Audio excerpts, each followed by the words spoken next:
হযরত দাউদ আলাইহিসসালামের যুগের কথা।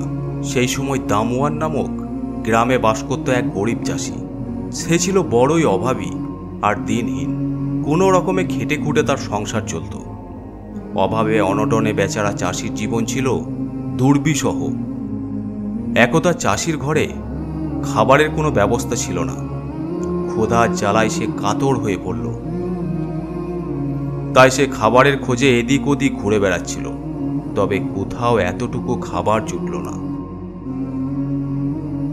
এমন সময় হঠাৎ তার নজরে পড়ল একটা লোকের ওপর। দূরে এক গাছের নিচে বসে লোকটা খুব মজা করে খাবার খাচ্ছিল। গরিব চাষি ভাবল, লোকটার কাছে গিয়ে সে তার ক্ষুধার কথা বলবে, হয়তো তার দয়া হলেও হতে পারে। তাই লোকটার কাছে এগিয়ে গেল। তারপর লোকটাকে কাতর স্বরে বলল, ভাই, আমি খুব ক্ষুধার্ত, দয়া করে আমাকে একটু খাবার দেবেন কি? লোকটি ছিল বড়ই চালাক। সে চালাকি করে বলল, দেখো ভাই, তোমাকে দেওয়ার মতো তেমন কোনো খাবার আমার কাছে নেই, তবে একটা সিদ্ধ ডিম আছে। ডিমটা তোমাকে দিতে পারি, তবে এর জন্য আমার একটা শর্ত আছে। 1 বছর পর ডিমের দাম তোমাকে সুদে আসলে পরিশোধ করে দিতে হবে। শর্তে রাজি থাকলে এই ডিম আমি তোমাকে দিতে পারি। বেচারা গরিব চাষি ছিল নিরুপায়। তীব্র ক্ষুধার জ্বালায় তার পেট যেন পুড়ে যাচ্ছিল। চাষি যে আর সইতে পারছিল না। তাই সে মনে মনে ভাবল, আগে তো খিদের জ্বালা মিটাই, 1 বছর তো অনেক পরের ব্যাপার। একটা সেদ্ধ ডিমের দাম আর কত হবে? এই অল্প পরিমাণ অর্থ এরই মধ্যে জোগাড় হয়ে যাবে। তাই চাষি লোকটা শর্তে রাজি হয়ে গেল। 1 বছর পরের ঘটনা। ডিমওয়ালা সময় মতো গিয়ে হাজির হলো গরিব চাষির বাড়িতে। সে গাঁয়ের সব লোকজনকে ডেকে এনে জড়ো করল।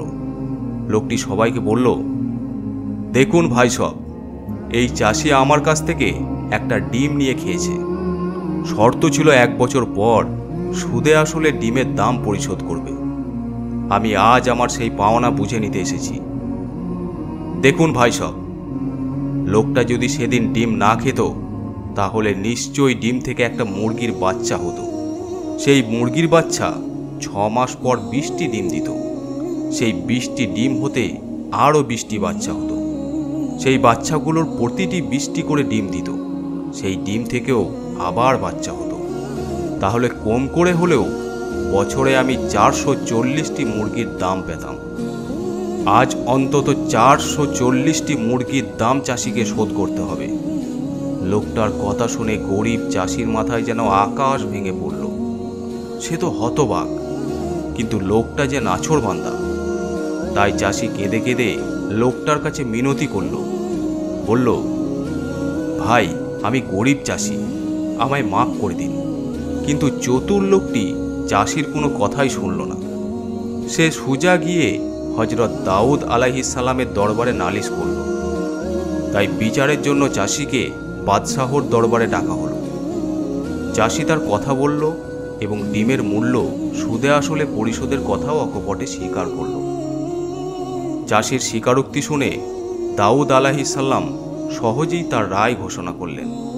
তিনি বললেন, যেহেতু লোকটার শর্তে তুমি রাজি ছিলে, তাহলে ডিমের মূল্য তোমাকে অবশ্যই পরিশোধ করতে হবে। তোমার যেহেতু নগদ অর্থ নেই, তাই এখন থেকে তোমার বাড়ি, ঘর, জমি, জিরাত ইত্যাদির মালিক হবে ডিমওয়ালা। দাউদ আলাইহিসসালামের রায় শুনে গরিব চাষির দম বন্ধ হওয়ার উপক্রম হলো। কি আর করা, বাদশাহর আদেশ। তাই জায়গা, জমি, বাড়ি, ঘর লোকটাকে বুঝিয়ে দিয়ে চাষি হয়ে পড়ল নিঃস্ব। তারপর বেশ কয়েকদিন পরের ঘটনা। হযরত সুলাইমান আলাইহিসসালাম এক পথ ধরে কোথায় যাচ্ছিলেন। পথের ধারে দেখলেন গরিব চাষি ক্ষুধার জ্বালায় অজ্ঞান হয়ে পড়ে আছে। চাষির করুণ অবস্থা দেখে হযরত সুলাইমান আলাইহিসসালামের খুব মায়া হলো। তিনি ঘোড়া থেকে নেমে চাষির সেবা যত্ন করে তাকে সুস্থ করে তুললেন। সুস্থ হবার পর চাষির দুঃখের কাহিনী তিনি মন দিয়ে শুনলেন। ডিমওয়ালা চালাকির ঘটনা শুনে হযরত সুলাইমান আলাইহিসসালাম বিস্মিত হলেন। তিনি মনে করলেন, এ ঘটনার সুষ্ঠু বিচার হওয়া দরকার। ডিমওয়ালার প্রতারণা থেকে চাষিকে বাঁচাতে তিনি মনস্থির করলেন। তাই চট জলদি তিনি সিদ্ধান্ত নিয়ে ফেললেন। চাষিকে বললেন, এক কাজ করো, তুমি কাল সকালে এক ঝুড়ি সিদ্ধ ধান নিয়ে তুমি দরবারে যাবে। সেখানে গিয়ে দরবারের চারিপাশে ধানগুলো ছড়িয়ে দেবে আর বলবে, এই ধানগুলো থেকে ধান গাছ জন্মাবে।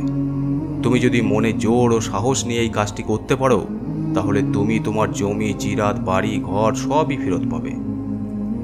গরিব চাষি হজরত সুলাইমান আলাইহিসসালামের কথা মতো সেই কাজ করল। পরদিন সে সিদ্ধ ধান নিয়ে দরবারে গেল এবং সেগুলো সেখানে ছড়াতে লাগলো। কেউ জিজ্ঞেস করতেই চাষি অকপটে বলল, এ ধান থেকে গাছ জন্মাবে। চাষির কাণ্ড দেখে দাউদ আলাইহিসসালাম অবাক হলেন। তিনি লোকটার পাগলামি দেখে দুঃখ প্রকাশ করলেন। হজরত দাউদ আলাইহিসসালাম বললেন, সিদ্ধ গাছ থেকে গাছ জন্মানোর কথা কেউ কি বিশ্বাস করবে? না এমন ঘটনা কোনোদিন ঘটেছে? এ কথা শুনে হজরত সুলাইমান আলাইহিসসালাম উঠে দাঁড়ালেন। তিনি বললেন, সিদ্ধ ধান থেকে যদি ধান গাছ না জন্মায়, তাহলে সিদ্ধ ডিম থেকেও বাচ্চা জন্মাতে পারে না। একটা সিদ্ধ ডিম খেয়ে 440টি মুরগির বাচ্চার দাম পরিশোধ করতে হয়েছে গরিব চাষিকে। এর ফলে 1 বছর তাকে ভিখারির মতো পথে পথে ঘুরতে হয়েছে, হারাতে হয়েছে বাড়ি, ঘর, জমি, জিরাত। তাই আমি এই ঘটনার পুনর্বিচার চাই। হজরত সুলাইমান আলাইহিসসালামের কথা শুনে দরবারের সবাই হতবাক হয়ে গেল। সবাই তার বুদ্ধির প্রশংসায় পঞ্চমুখ হলো। এরপর হজরত দাউদ আলাইহিসসালাম ডিমওয়ালাকে দরবারে ডেকে পাঠালেন। তিনি চাষির জায়গা, জমি ও বাড়ি ঘর ফেরত দেওয়ার জন্য লোকটার উপর আদেশ জারি করলেন। বাড়ি ঘর, জমি, জিরাত ফিরে পেয়ে গরিব চাষি যার পরনায় খুশি হলো। এদিকে হজরত আলাইহিসসালামের ন্যায় বিচারের খবর মুহূর্তেই সবখানে ছড়িয়ে পড়ল।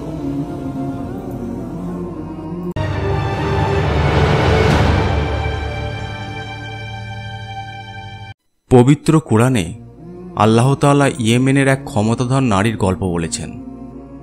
বিলকিস নামের এই নারী আল্লাহর নবী হজরত সুলাইমান আলাইহিসসালামের যুগে ইয়েমেন ও আশেপাশের বিস্তীর্ণ অঞ্চল শাসন করতেন। আল্লাহ তাআলা বিলকিসের সাম্রাজ্যের কথা সুলাইমান আলাইহিসসালামের অগোচরে রেখেছিলেন। পরে তার গোয়েন্দা পাখি হুদহুদের মাধ্যমে যখন জানলেন আল্লাহর অবাধ্য এক সম্রাজ্ঞী পৃথিবীর একটি বড় অঞ্চল শাসন করছেন, তখন তাকে আত্মসমর্পণের নির্দেশ দিলেন। জিন, পশু পাখি, মানুষ সহ সব সৃষ্টিকেই আল্লাহ তাআলা হজরত সুলাইমান আলাইহিসসালামের অনুগত করে দিয়েছিলেন। একদিন তিনি বিশাল বাহিনী নিয়ে কোথাও যাচ্ছিলেন। সঙ্গে ছিল সুলাইমান আলাইহিসসালামের গোয়েন্দার কাজ আঞ্জাম দেওয়া হুদহুদ পাখিও। পথে সুলাইমান আলাইহিসসালাম পাখিদের খোঁজ নিতে গেলে হুদহুদকে অনুপস্থিত দেখলেন। অন্যদের জিজ্ঞেস করলেন, কি ব্যাপার, হুদহুদকে দেখছি না, নাকি সে নেই? অনুমতি ছাড়া অনুপস্থিত থাকা অপরাধের অন্তর্ভুক্ত। তাই সুলাইমান আলাইহিসসালাম বললেন, তাকে কঠিনতম শাস্তি দেব, অথবা তাকে হত্যাই করব, অথবা সে অবশ্যই আমাকে অনুপস্থিতির উপযুক্ত কারণ দেখাবে। একটু পরেই হুদহুদ ফিরে এলো। এসে বলল, আমি এমন কিছু তথ্য পেয়েছি যা আপনার কাছে নেই। ইয়েমেনের সাবা থেকে আমি নিশ্চিত খবর নিয়ে এসেছি। সেখানে দেখলাম এক নারী রাজত্ব করছেন এবং তাকে সবই দেওয়া হয়েছে। তার এক বিরাট সিংহাসন রয়েছে। হুদহুদ আরও বলল, এটুকুই নয়, আরও দেখলাম তিনি ও তার প্রজারা আল্লাহকে বাদ দিয়ে সূর্যকে সেজদা করছেন। শয়তান এ কাজকে তাদের সামনে সুন্দরভাবে উপস্থাপন করেছে এবং হেদায়েতের পথ থেকে বিরত রেখেছে, ফলে তারা হেদায়েত পায়নি। এমন তথ্য শুনে সুলাইমান আলাইহিসসালাম বিস্মিত হলেন এবং বললেন, দেখি তুমি সত্য বলেছ না মিথ্যা বলছ। রানী বিলকিসকে আল্লাহর বিধানের কাছে আত্মসমর্পণের নির্দেশ দিয়ে সুলাইমান আলাইহিসসালাম একটি চিঠি লিখলেন। হুদহুদকে সুলাইমান আলাইহিসসালাম বললেন, আমার এই চিঠি নিয়ে গিয়ে তাদের দাও। এরপর তাদের কাছ থেকে একটু দূরে সরে দেখো তাদের প্রতিক্রিয়া কি। হুদহুদ গিয়ে তাই করল।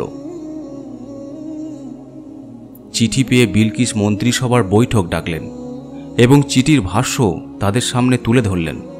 বললেন, সভাসদগণ, এই দেখেন, আমাকে সুলাইমানের পক্ষ থেকে মহরাঙ্কিত পত্র দেওয়া হয়েছে। তাতে লেখা আছে, অসীম দাতা অতি দয়ালু আল্লাহর নামে শুরু করছি। আমার প্রতি উদ্ধত হইও না, অনুগত হয়ে আমার কাছে হাজির হও। মন্ত্রীদের কাছে পরামর্শ চেয়ে বিলকিস বললেন, হে সভাসদগণ, আমার কর্তব্য সম্পর্কে সিদ্ধান্ত দিন। আপনাদের ছাড়া আমি কোনো বিষয়ে সিদ্ধান্ত নিইনি। মন্ত্রীরা বললেন, আমাদের শক্তি আছে এবং আমরা কঠোর যোদ্ধাও, তবে সিদ্ধান্ত নেওয়ার ক্ষমতা আপনারই। কাজেই আপনি কি আদেশ করবেন ভেবে দেখুন। বিলকিস হামলার আশঙ্কা প্রকাশ করে বললেন, রাজারা যখন কোনো জনপদে ঢোকে তখন বিপর্যয় ডেকে আনে, সেখানকার সম্মানিত ব্যক্তিদের অপমান করে ছাড়ে, এরাও তাই করবে। শান্তি চুক্তি করে আত্মসমর্পণ এড়ানোর ফোন দিয়ে আটেন বিলকিস। সুলাইমান আলাইহিওয়াসাল্লামের কাছে উপহার পাঠানোর সিদ্ধান্ত নিলেন। মন্ত্রীদের বললেন, আমি তার কাছে উপহার পাঠাচ্ছি, দেখি দূতেরা কি জবাব নিয়ে আসে। বিলকিসের প্রতিনিধি দল সুলাইমান আলাইহিওয়াসাল্লামের দরবারে এলে তিনি বললেন, তোমরা কি আমাকে অর্থ সম্পদ দিয়ে সাহায্য করতে এসেছো? আল্লাহ আমাকে যা দিয়েছেন তা তোমাদের যা দিয়েছেন তার চেয়ে উত্তম। তোমরা বরং তোমাদের উপহার নিয়ে আনন্দ করো। কঠিন এক ধমক দিয়ে সুলাইমান আলাইহিওয়াসাল্লাম তাদের বললেন, নিজ দেশে ফিরে যাও। আমি তাদের বিরুদ্ধে অপ্রতিরোধ্য এক সেনাবাহিনী নিয়ে আসব। তাদের অপমানিত করে সেখান থেকে বের করে দেব। তারা লাঞ্ছিত হবেই। তারা ফিরে গেল এবং সুলাইমান আলাইহিওয়াসাল্লাম ওহির মাধ্যমে জানতে পারলেন, হুঁশিয়ারি শুনে বিলকিস শীঘ্রই তার কাছে আত্মসমর্পণ করবেন। তাই তিনি যখন আসবেন তখন তাকে আল্লাহর দেওয়ার ক্ষমতা দেখানোর জন্য সুলাইমান আলাইহিওয়াসাল্লাম একটি পরিকল্পনা করলেন। সভাসদকে ডেকে বললেন, হে সভাসদগণ, তারা আমার কাছে আত্মসমর্পণ করে আসার আগেই তোমাদের কে তার সিংহাসন আমার কাছে নিয়ে আসবে বলো। এক শক্তিশালী জিন বলল, আপনি আপনার জায়গা থেকে ওঠার আগেই আমি তা আপনার কাছে এনে দেব। এ কাজে আমি অবশ্যই ক্ষমতার অধিকারী ও আস্থাভাজন। যেই কথা সেই কাজ। মুহূর্তেই তিনি বিলকিসের বিরাট সিংহাসন সুলাইমান আলাইহিওয়াসাল্লামের সামনে হাজির করে দিলেন এবং আল্লাহর প্রতি বিশেষ কৃতজ্ঞতা জানালেন। নিজের সিংহাসন সুলাইমান আলাইহিওয়াসাল্লামের দরবারে দেখে বিলকিস নিশ্চয়ই অবাক হবেন এবং আল্লাহ প্রদত্ত ক্ষমতা দেখে তাকে নবী হিসাবে মেনে নিয়ে আনুগত্য করবেন। তাই তাকে পরীক্ষা করার জন্য সুলাইমান আলাইহিওয়াসাল্লাম কিছু নির্দেশ দিলেন। বললেন, তার সিংহাসনের ধরন পাল্টে দাও। এরপর দেখি সে সত্য পথের দিশা পায় নাকি যারা পথের দিশা পায় না তাদের অন্তর্ভুক্ত হয়। বিলকিস আত্মসমর্পণের জন্যই এলেন। তাকে সিংহাসনটি দেখিয়ে জিজ্ঞেস করা হলো, এটি কি আপনার সিংহাসন? তিনি বললেন, তাই তো মনে হয়। আপনার সম্পর্কে আগেই আমাদের জানানো হয়েছে এবং আমরা আত্মসমর্পণ করতেই এসেছি। রানী বিলকিসকে প্রাসাদে আমন্ত্রণ জানিয়ে সুলাইমান আলাইহিওয়াসাল্লাম বললেন, প্রাসাদে প্রবেশ করুন। প্রাসাদের মেঝে দেখে তিনি সেটিকে স্বচ্ছ পানির হ্রদ মনে করলেন। ফলে বিভ্রান্ত হয়ে পায়ের গোছা থেকে কাপড় উঁচু করলেন। তখন সুলাইমান আলাইহিওয়াসাল্লাম বললেন, এ স্বচ্ছ কাচের প্রাসাদ এটা। রানী বিলকিস এসব পরীক্ষার মুখে পড়ে সুলাইমান আলাইহিওয়াসাল্লামের অলৌকিক ক্ষমতা উপলব্ধি করলেন এবং আল্লাহর দরবারে চূড়ান্ত আত্মসমর্পণ করার ঘোষণা দিলেন। বললেন, হে আমার প্রতিপালক, আমি অবশ্যই নিজের প্রতি জুলুম করেছি। আমি সুলাইমানের সঙ্গে বিশ্ব জগতের প্রতিপালক আল্লাহর কাছে আত্মসমর্পণ করছি। প্রিয় দর্শকরা, আশা করি এই ভিডিওটি আপনাদের পছন্দ হয়েছে। যদি ভালো লেগে থাকে তাহলে একটি লাইক ও শেয়ার করুন, যাতে অন্য মুসলিম ভাই বোনেরা এটি জানতে পারে এবং এই ধরনের আরও ভিডিও পেতে আমাদের চ্যানেলটি সাবস্ক্রাইব করুন। আসসালামু আলাইকুম।